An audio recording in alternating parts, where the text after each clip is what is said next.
आप सल्लल्लाहु अलैहि वसल्लम एक ही रात में स्टार्स, प्लैनेट्स, गैलेक्सीज को क्रॉस करते हुए जमीन से आसमान की तरफ गए। अब अल्लाह ने कुरान में एक जगह फरमाया है कि जमीन और आसमान के दरमियान हर चीज अल्लाह को सजदा करती है, विच मीन्स सारे stars, galaxies, planets, mountains, trees. लेकिन ये कैसे पॉसिबल है? सजदा तो इस तरह होता है। और कभी स्टार्स और प्लैनेट्स को हमारी तरह इबादत करते हुए किसी ने देखा है? देख, अल्लाह ने कुरान में बार बार कहा है कि ये सारी चीजें अल्लाह की इबादत करती है। तो यूनिवर्स के इन सारी चीजों में कोई ना कोई बात कॉमन, एक जैसी जरूर होगी।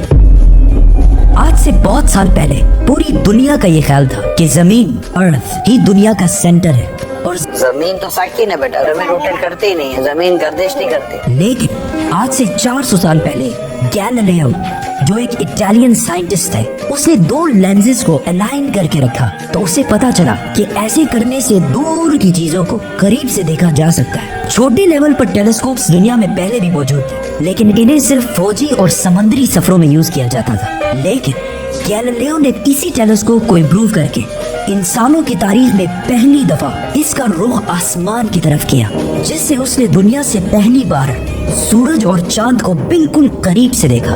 और गैलीलियो ने इन सारों की मूवमेंट को ऑब्जर्व करना शुरू किया।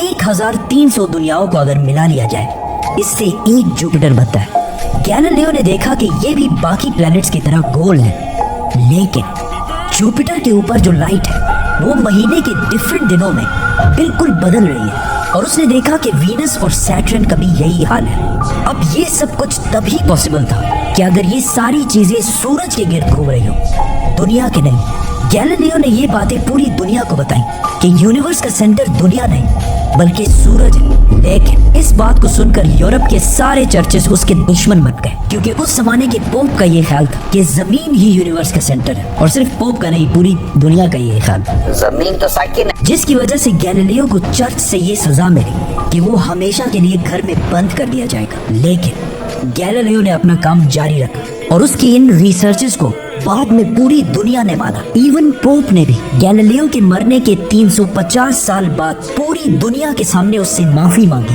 और कहा कि हम गलत थे और आप सही थे। आहिस्ता आहिस्ता हमें पता चला कि जमीन यूनिवर्स का सेंटर नहीं है, बल्कि ये सूरज के गिर्द घूमती है। और सूरज भी कोई इतनी बड़ी चीज नहीं है, बल्कि सूरज तो इसके जैसे अरबों खरबों स्टार्स की तरह मिल्की वे गैलेक्सी का एक छोटा सा हिस्सा है। और ये मिल्की वे गैलेक्सी अरबों स्टार्स से बनी हुई है और ये सारे बिलियंस ऑफ स्टार्स एक ही सर्कल में घूम रहे हैं।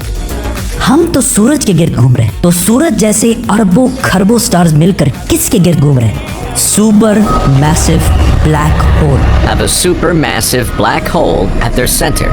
इस ब्लैक होल ने, जो हमारे सूरज से 40 लाख टाइम्स बड़ा है, ने पूरी गैलेक्सी को एक गोल सर्कल में रखा हुआ है। जिस तरह हमारे सूरज ने जमीन, जुपिटर, मार्स, इन सारे प्लैनेट्स को एक सर्कल में रखा हुआ है। लेकिन ये गैलेक्सी भी कोई इतनी बड़ी चीज नहीं है, बल्कि ये लाखों और गैलेक्सीज को मिलाकर एक छोटे से क्लस्टर का एक छोटा सा हिस्सा है। ये लाखों गैलेक्सीज मिलकर एक क्लस्टर बनाते हैं और ये क्लस्टर भी कोई इतनी बड़ी चीज नहीं है, बल्कि इस जैसे लाखों क्लस्टर्स मिलाकर एक सुपर क्लस्टर बनता है। और ऐसे हजारों सुपर क्लस्टर्स और भी मौजूद है। अब आपने ये नोट किया कि इन सारे स्टार्स, गैलेक्सीज, प्लैनेट्स में एक चीज कॉमन है कि इस पूरे यूनिवर्स में हर चीज किसी न किसी दूसरे ऑब्जेक्ट के गिर्द घूम रही है। और जब रसूलुल्लाह सल्लल्लाहु अलैहि वसल्लम भी आसमानों की तरफ गए तो उन्होंने बैतुल मामूर में फरिश्तों को नमाज पढ़ते हुए नहीं देखा, वो भी किसी चीज के गिर्द घूम रहे हैं। लेकिन घूमने का इबादत से क्या ताल्लुक है? अल्लाह ने तो कहा है कि ये सारी चीजें इबादत करती हैं। आपको पता है अल्लाह ने ये बात किस सूरत में कही है?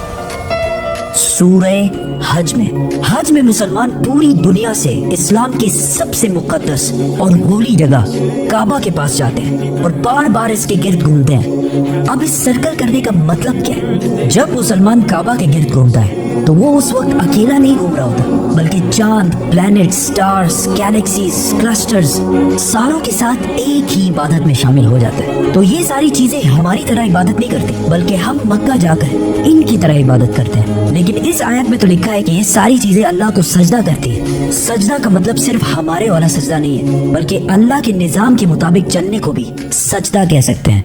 लेकिन अल्लाह ने इस आयत में सिर्फ स्टार्स, गैलेक्सीज और प्लैनेट्स का नहीं कहा, बल्कि हर चीज, पहाड़, दरख्त, जानवर, सब का कहा है। ये तो सर्कल्स में नहीं घूमते।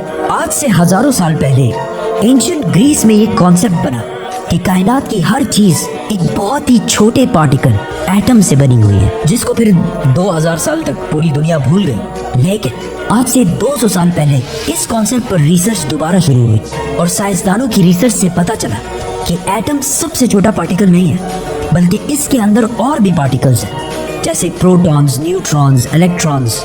प्रोटॉन्स और न्यूट्रॉन्स हमेशा एटम के सेंटर में होते हैं और इलेक्ट्रॉन्स हमेशा इनके गिर्द घूम रहे होते हैं, ऑलमोस्ट बिल्कुल उसी तरह जिस तरह प्लैनेट सूरज के गिर्द घूमते हैं और स्टार्स ब्लैक होल के गिर्द घूमते हैं। जिसका मतलब है कि कायनात की हर चीज चाहते या ना चाहते हुए किसी न किसी चीज का तवाफ कर रही है। और जब कोई मुसलमान काबा का तवाफ करने जाता है तो वो कायनात की हर छोटी से छोटी चीज, जैसे एटम के अंदर इलेक्ट्रॉन से लेकर कायनात के सबसे बड़े ऑब्जेक्ट्स, प्लैनेट्स, स्टार्स, गैलेक्सीज और इवन बैतुल मामूर में फरिश्तों के साथ एक ही इबादत में शामिल हो जाते हैं। हो सकता है इसीलिए इस्लाम में तवाफ करना सबसे बड़ी इबादत है। तो जब सूरह हज में अल्लाह ने फरमाया कि ये सारी चीजें मेरी इबादत करती, तो ये हमारी तरह इबादत नहीं करती, बल्कि हम मक्का में काबा का तवाफ करके इनकी तरह अल्लाह की इबादत करते हैं।